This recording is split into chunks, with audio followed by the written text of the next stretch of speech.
Hi, and welcome to Kris's Celtic Cooking Kitchen. And you had some other C's or K's in there too. Cuckoo comes to mind. Yes, that would do it. I'm Kris, and we're part of the Northern Arizona Celtic Heritage Society. And this is Jude, and Jude's going to share today her version of Boxties. And I don't know if you've ever heard of Boxties, but tell us a little bit about your version. Okay. Before we actually get started, I want to thank our grantors because without their support, we couldn't do all these wonderful things. So we've got the Arizona Commission on the Arts. We've got the Flagstaff Arts Council, the City of Flagstaff, Coconino County, and the Flagstaff Community Foundation. I hope I didn't forget anyone. So, now wait, what was the question? Boxties. Boxties, versions, because when I first started, you were telling me about the Boxties that you always make with your family at campgrounds, camping and everything. And I thought, well, that's interesting, and I've heard of them before, but I've never really had a Boxty. So I started looking on the internet, and there's lots of different versions. And I think what was most common was, we'll get into the ingredients, most common was it's a combination of mashed potatoes and raw grated potatoes. But yet you use frozen hash browns. Right. And that works. Right. So tell us more about it. So when I was a girl, my mother made, she didn't call them Boxties, she called them potato cakes, but it had almost all the same ingredients that mine do, just with a little twist. She used the leftover mashed potatoes from the night before, which, then you have something nice for breakfast. Right. But she used onions and spices, pepper, salt, etc., and put that all together. And that was, I would dance around the kitchen just waiting for those to come off the frying pan. Because I've tried making, I've heard of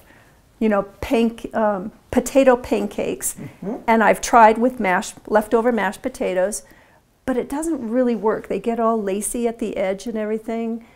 I don't know. So the information I found on the internet about the Boxties really made sense, and I actually tried making some that we'll show later on. But it was a neat experience, and they're so good. There's nothing like the Irish to make Boxties. Although, all kinds of cultures, Germans, yes? Exactly. When I was making them, of course, it had a little bit, I kind of made up my own. That's what I like to do in the kitchen, is just kind of read all the different ingredients and all the different recipes and come to my own conclusion. And so that's what I did. And the flour, I kind of rolled it in flour, made my mixture and shaped it in flour, and of course it starts sticking to your hands, and then you're rubbing it off, and it brought it all back to me when I was a little girl with my German grandmother, who was very, very German, from the old country, very little English and everything, but she would make what's called sloop noodles, and it was leftover mashed potatoes rolled in flour, making noodles, and she fried them in butter. Sounds terrible, but it's wonderful. Delicious. And so there's so many different ways. And then it also reminds me so much of latkes. I'm familiar with latkes and sloop noodles, but never the Boxties. Well, let's go into the kitchen, all right? Okay. All right, welcome to my kitchen. So just to get started, I've turned the stove on and I'm waiting for my frying pan to get hot. Now I use my grandmother's cast iron skillet because there's nothing like touching that cast iron skillet and tasting the magic that comes out of so many meals that have been cooked in this skillet. Just so you know, once the skillet gets hot, And when we're ready to put the ingredients in, I'm going to be putting in, you know it, Irish butter. And I've got a little rhyme that goes with making of Boxties. It's very sexist. It's an old rhyme. You have to just get over it. So the rhyme goes, Boxties on the griddle, Boxties in the pan. You better make a Boxty or you'll never get a man. I think that could have been a jump rope sort of a rhyme. So anyway, we're going to segue over to Kris, and she's going to put the ingredients together. So now we're actually going to make a Boxty. We've got some frozen, these are actually somewhat thawed, but they're frozen hash browns. And the recipe, I believe, is about 2 cups.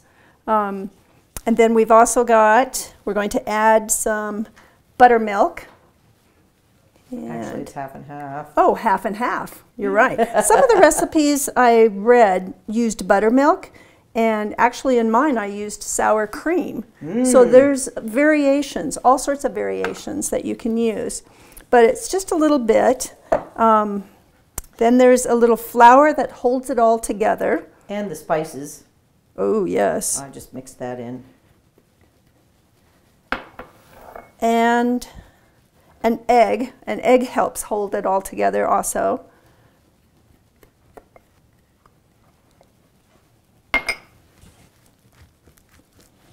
And mix it all up.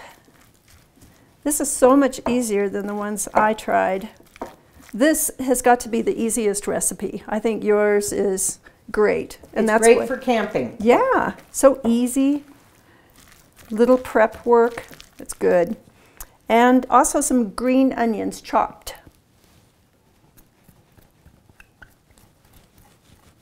Smells good. Now you've already got the white pepper that you had, your recipe calls for white pepper. I didn't have any white pepper, but I had black cracked pepper, so I used that. So there's just so many different variations you can play with. And we'll talk more about that later on because mine are very different. But this is a basic and it's the easiest, I think. So now we've got it. It's looking all mixed together very nicely. How's the pan doing? The pan is ready. All right. I'm going to put in the butter and we're ready to go. This is looking more like egg salad right now. And if we just put half of that in here, it'll be manageable. All right. We'll do half at a time. Now, when my family goes camping, we have a big griddle. Yeah. Some of you may know it as a girdle. It's not the thing that goes around your middle. Thank you, Kris. So, in fact, these could be known as girdle cakes. And we make a triple recipe of this, and we put it on the griddle, and we use the spatula to help cut it into portions. I mean, I could have put this whole thing in here, but it gets a little unmanageable when you're trying to flip it. That's kind of the problem. But in a big griddle, we just cut it into squares, and everybody stands around with their plate at the ready. I bet. They probably can't come off fast enough. And what I like to do with these is I try to tidy up the sides. That way, when you flip it, you don't have stuff falling off so much, because stuff will fall off.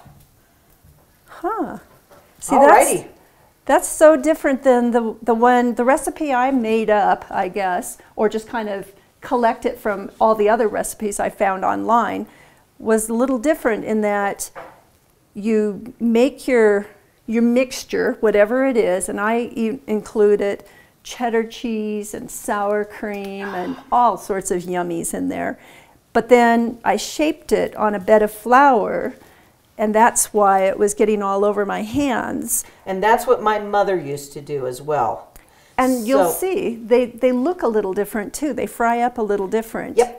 They do. So with that just on the outside. and they're all delicious. Yeah. Gotta have that Irish butter though. Oh yeah. I know the cheese. I used Tillamook cheddar cheese because that's usually what we have on hand. But you can also use Kerrygold. Yes. That'll be coming up as one of our examples. Yes. All right, here we are with our finished product. Now, Kris, would you point to your plate? We're using a green onion as our pointer. These are Kris's. This is the kind that I made last night after reading yours and those on online, and I kind of mixed it all up. But of course, we were having the corned beef and the cabbage.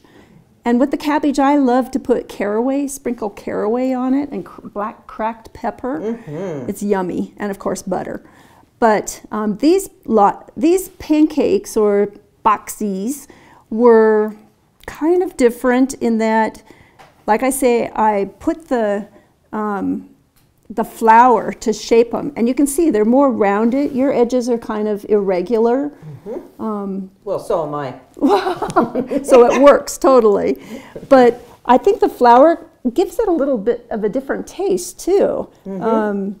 But I put sour cream instead of your half and half. I put some black pepper instead of white pepper. And I added cheese, and now I find that I didn't know how much that you could actually add. I didn't want them to be too greasy or anything like that. I think next time I'm going to put more in because I kind of lost the cheese flavor. But yeah, and they just turned out very, very good. So, and then we put on yours. Tell us about these two. They're very different. So if you'll point to the one on our right, that'd be the audience's left, that is a sort of I'd call it a lunchtime Boxty, and it's also vegetarian. So it's covered in Irish cheese, yum. Dubliner. And I heated it up so that the cheese melted, and then it simply has sour cream and green onions. Simply? Simply, yes. Simply Very delicious. Good. Okay, and the other one is a version my family particularly likes. We go camping, and they're standing there with their plates at the ready, and it's a Boxty with scrambled eggs on the side and sausage gravy, very heavy on the sausage, down the middle. You can't beat that for breakfast. Oh, especially when you're camping. Exactly. Hearty breakfast it is. Wow. And that's all there is to it. Easy, easy, very good. And you could do anything with them. Well, thank you so much for sharing this with us. Thank you. It's a pleasure.